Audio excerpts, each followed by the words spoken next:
Good grief. The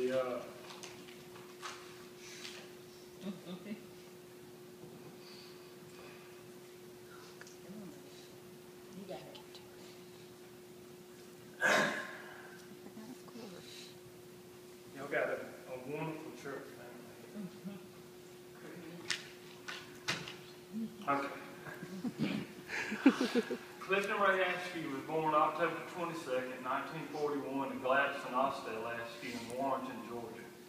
He was the middle of three boys, brothers Willard Askew and Danny Askew. Dad and his two brothers were typical rough and tough boys. And talking with Uncle Willard and Uncle Danny, they were about the meanest snakes too. They were tough, but you know they had to be that way.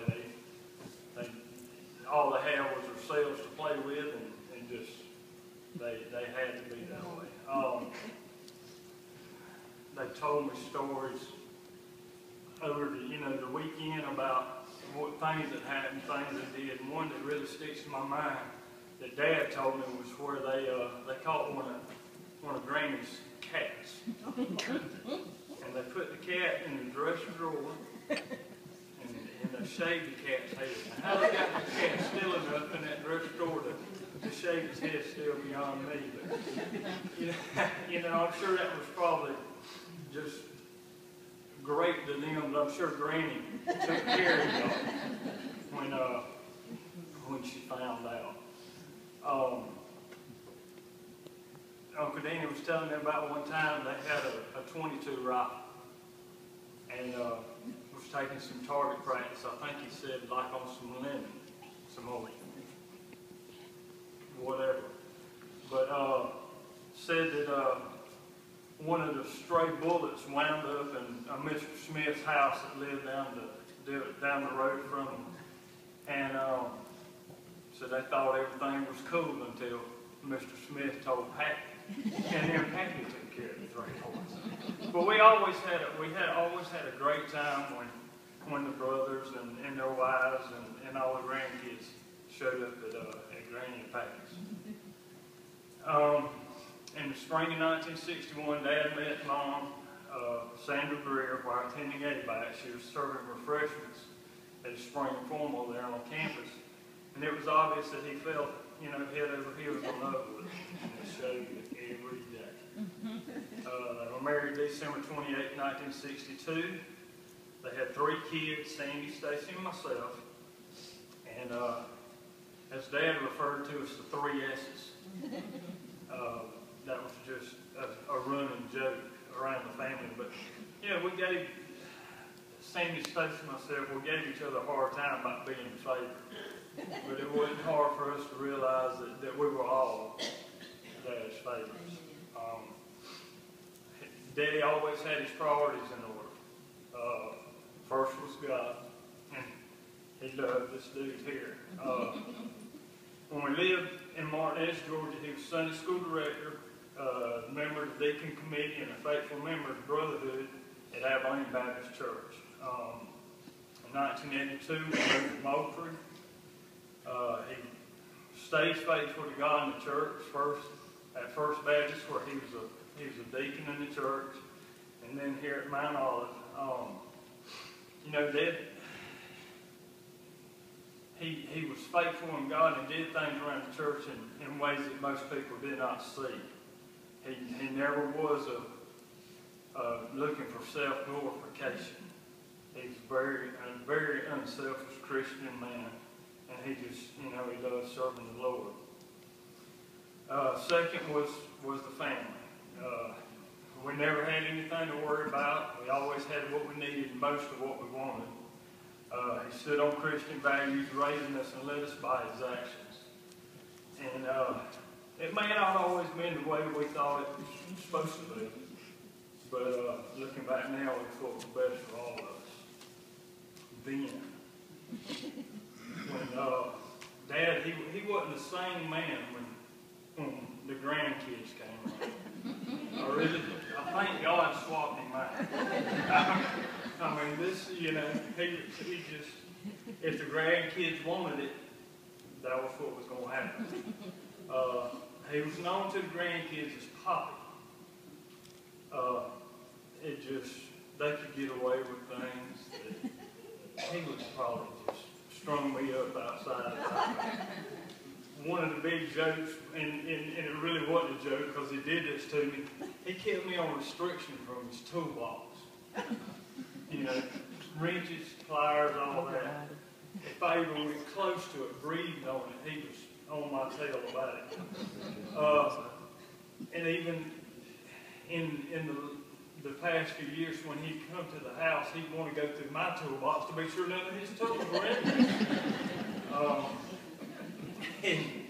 But it drove me bananas because if the grandkids needed anything, wanted a pair of channel locks, Daniel, to go in your tool bag while you were working, or hammers or whatever, you know, here's Daddy, just go on out there to my toolbox and help yourself.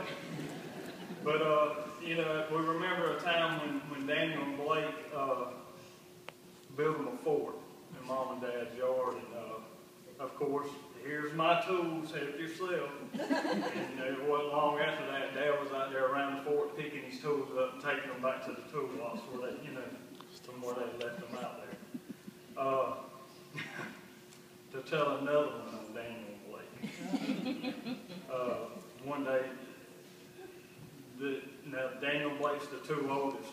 They were spending the day with Mom and Dad, and Nana, you know, run them out of the house. Y'all go outside and play, and Ray, Poppie go out there with the boys. You know, y'all be sure they don't get in any trouble. And Nana looks out the window, and there's Daniel and Blake stripped down to their tidy whities, playing in the mud puddle in the driveway. You know, and Nana, of course, said something to Poppie about it, and he just, you know, like, not me. Let's see. Where am I? Nana and Poppie had all the boys one day, you know, one Saturday. I think they'd gone to Dairy Queen or whatever. They'd come back to the house, and they kept an answering machine in the back bedroom back there, and Daddy was going to go back there and check the answering machine to see if anyone had called. They were expecting a call from somebody, and he knew there were 4 or 5 messages on the thing when they left the house, or thought he did. Showed back up, and all the messages were clear. You know, they were cleared off the machine. And of course, he gathered all the grand boys up in the den in there, and, you know, hands on his hips. I'm sure everybody around the church has probably seen that. But in his loving gruff, he gave them the 5th degree and asked them, okay, who cleared the messages on the answering machine? And Austin piped up first and said, not me, Poppie. It wasn't Poppie to them, I mean, to him at the time, it was Poppie. And he still denies it to this day. He can't get him to tell us the truth. Daddy, you know, traveling, he would go from Mississippi one week to Alabama one week to Florida, and then hang around Georgia one week if Mom would let him stay at home long enough. But during his Alabama travels, he would always make it a point to spend the night one night in Enterprise. And that was close to where Keelan was going to school at. And he always took Keelan to eat supper at Santa Fe Cattle Company over there. Undoubtedly, it's a good steakhouse. But anyway, Keelan said he always made sure that Keelan had, you know, he had leftovers after supper. And I'm sure it probably cost the multiplier of many a dollar just for Keelan to have leftovers. But he wanted Keelan to have leftovers because he didn't want him to starve, you know, being out at college by himself. Daddy was a football fan from the word go. He lived for the fall. And he really loved, you know, footballs when me or some of the grandboys was playing. And I think he's probably one of the only granddads that ever came close to being thrown out of a grandson's football game. And he had to be restrained by Stacy and Mom. he thought they were being a little too rough on Keelan, and if y'all look at Keelan, can't nobody be rough on him as big as he is. No, it's him. I mean, not Keelan, but him, I'm sorry. But, you know, he loved his grandkids, he loved everybody he came in contact with. He really got excited when the good Lord graced me with David, Candy, and Jennifer. But he, you know, it just wouldn't do. He had him some granddaughters in.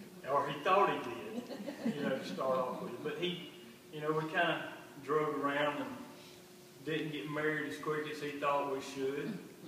And he pulled me to the side one day and he told me in unknown certain words that if I didn't beg Diva to marry me, that he was going to divorce me and adopt them. But he loved them girls. They were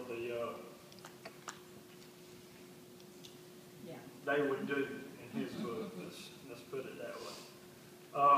Thirdly, his work. Daddy was a farmer at heart.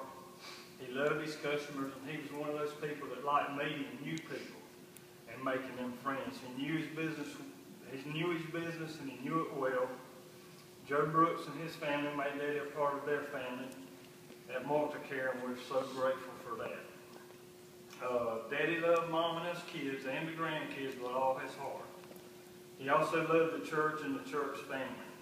He may have tried to be tough on the outside, but he's a teddy bear on the inside.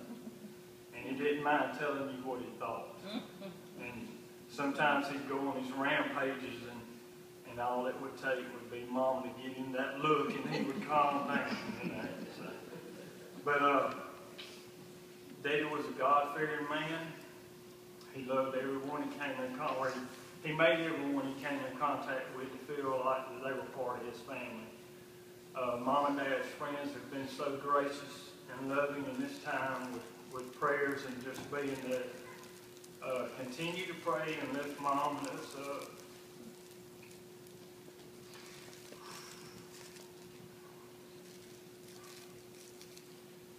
We need it now more than ever. God bless y'all, and we love all of y'all. And if Dad were here,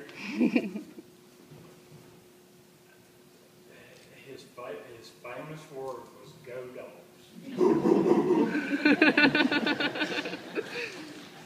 you.